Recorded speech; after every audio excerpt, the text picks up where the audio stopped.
Good morning from London. My name is Dan Smith and I'm the Head of Research at AMT, which is a commodities broker and ring dealing member of the London Metal Exchange. So we're carrying on today with our regular video series, giving a 10-minute analyst briefing on recent trends in base metals, looking ahead for the next week or so, and also talking about some of the key macroeconomic drivers. So today in particular, I'm going to be talking about China, why so glum based on our recent research piece, and talking about a lot of the macroeconomic drivers there and how it's impacting markets.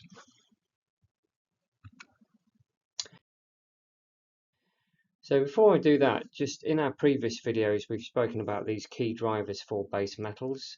I'm not going to go into all these details here, but just a quick reminder here of the 5 key drivers. And the main point really is that both sentiment and fundamentals help to drive base metals, and US and China are really the 2 key elements to look out for. So let me just change my pointer, just give me 1 second. So what I've got here on this is the week-on-week change in terms of markets, and on the right hand side here we've got the charts showing the 3-month trend in these markets. So the key point really in the past week or so is that we've seen a lot of markets going higher. So equity markets are up. This is global equities. S&P is up. Even China's up a tiny bit. Europe's up. But actually there's been a kind of fairly broad spread rally. So bonds are also up, and gold of course is up. So this is part of a kind of, seems to be quite a lot of excess liquidity in the system at the moment. So this is typically quite a good environment for base metals. So I would say the backdrop is rather bullish at this point, but actually a lot of things rallying all at the same time. So if we go to our next slide, we'll look in terms of some of the key data releases. It was actually a fairly quiet week in terms of official releases, but of course US politics really was one of the big drivers. So Donald Trump really hit the ground running, unleashing a massive executive orders in his first few days and week in his first week. So the news flow was actually pretty chaotic, but the focus was really on lifting tariffs, securing borders, and rolling back Biden's green energy agenda. So we'll look at this all more closely once the dust has settled, but our previous research showed that the Trump presidency typically boosted equity markets, weakened the dollar, and kept inflation stable. So we weren't that surprised to see markets going up in his first week in charge. In terms of the official data releases, we saw some China PMI data out this morning, showed that PMI for manufacturing fell back to 49.1. Where we've got that here. So yeah, 49.1. So it's rather disappointing. But what I'll be talking about a bit it was the other data that came out this morning, which was industrial profit data, and that was actually relatively bullish. So kind of mixed data out of China really. And then in terms of looking ahead, 30th of January, US rate decision in theory, but there's 99% chance, according to markets, there will be no change, so that'll probably be a bit of a damp squib. We do also get US GDP on the 30th of January, and after that we get US ISM on the 3rd of February, so a few things coming up to look out for.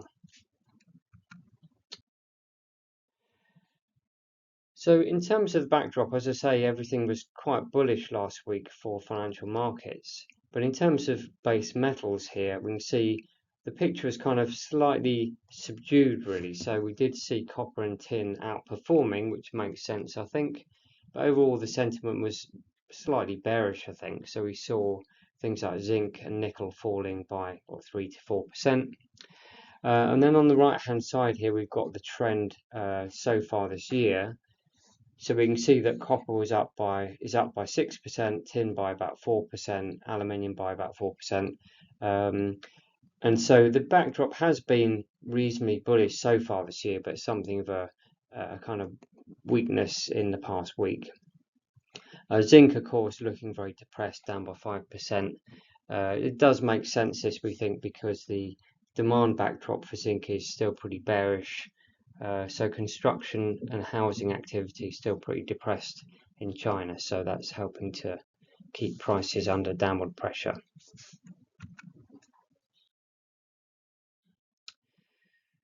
So just a reminder again of what we spoke about last week. So I'm not going to dwell on this, but just make it easy for you by reminding you about some of the key points from last week.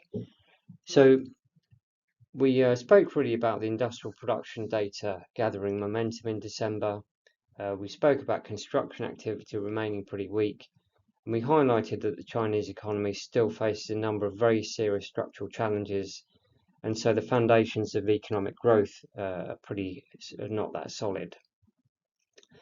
And so, as I say, on Friday last week, in case you missed it, we did a deep dive on the Chinese economy in our research piece, China, Why So Glum? So please look out for that, and I'll talk about some of the key findings from that research next.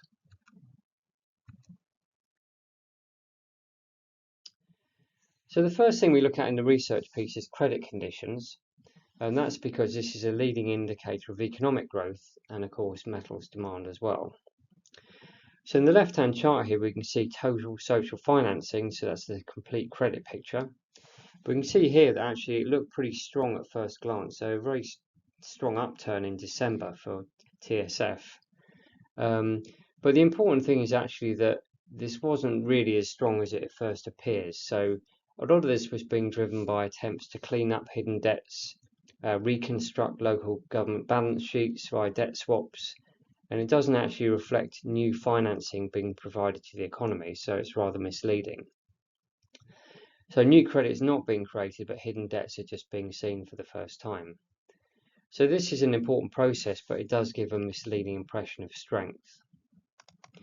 So the most important part of the credit picture is actually this thing on the right here, so CNY loans. So this is the biggest part of this. We can see here that we did see an upturn in terms of this part of the credit equation, but it was clearly pretty weak and also weaker than we saw last year and the previous 5 years. So this kind of helps to explain why Chinese sentiment is still rather depressed, and the strong upturn seen in credit in the headline figures should be taken with a pinch of salt. So if we look now at the economy more closely, the picture is also fairly mixed. So what we've got on the left-hand chart here is we've got some good news here, clearly. So industrial production growth actually hit an 8-month high here with the yellow line. But also this data came out this morning. So industrial profits jumped by about 11% in December. So this was a very solid rebound in terms of profit growth. So overall, this is definitely a pretty bullish picture emerging, I think, for the industrial part of the economy. However, what we can see on the right-hand side here is that the retail sales with this light blue line remains pretty depressed, and this reflects a kind of lackluster sentiment from consumers, which is supposed to be driving the economy in theory. We can also see as well with this dark blue line that exports have been a very key part of this current upswing in terms of GDP and industrial activity. And of course, as I'm sure we're all aware, this is rather vulnerable to a trade war. So the China sends a lot of exports, of course, to the US. And if the trade war with the US really gets bad, then clearly Chinese GDP is under threat from that. So that's definitely worth following very closely. Overall, our feeling, though, is that in China, there's scope for improvement, actually, in sentiment in the year ahead. There's clearly a lot of stimulus in the pipeline, but obviously we need to avoid a trade war with the US in order for this Chinese recovery to remain on track.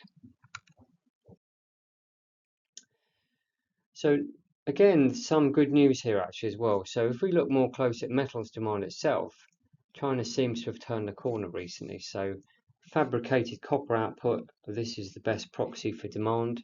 It rose by 9% in December, which is a 17-month high. This measure is pretty volatile, as you can see, but it is our best guide to underlying copper demand. We can also see on the right here, I've highlighted some of this before, but a lot of sectors related to metals are booming. So this includes electric vehicles, solar PV, and these are all important end-use markets for both copper and tin, helping to explain their recent outperformance. So the bottom line is that while sentiment about China is understandably mixed, there are definitely some green shoots for base metals coming through in late 2024 and early 2025. So this is actually our latest price forecast for the complex. We can see we've actually got a fairly mixed outlook for the metals, kind of in line actually with what we've seen so far in terms of price performance. So we have copper being our best performer for the year, followed by tin, and then other markets like zinc remaining depressed, nickel remaining depressed. And really the key underlying factors are, which markets are going to have limited prospects for supply growth. We think those should outperform, so copper, tin, and potentially aluminium. Other markets we think nickel and zinc likely to struggle. Not too many supply constraints we see from that side of things. So overall, China is definitely an important driver of prices. We've seen that slightly mixed picture in terms of macro, but things seem to be improving on the industrial side of things. So that's all from me for today. We're moderately bullish for the year ahead. Please do watch out for our next video, which will come out on Monday next week. And then in the meantime, here's our latest research piece highlighted on our website here. And if you have any questions,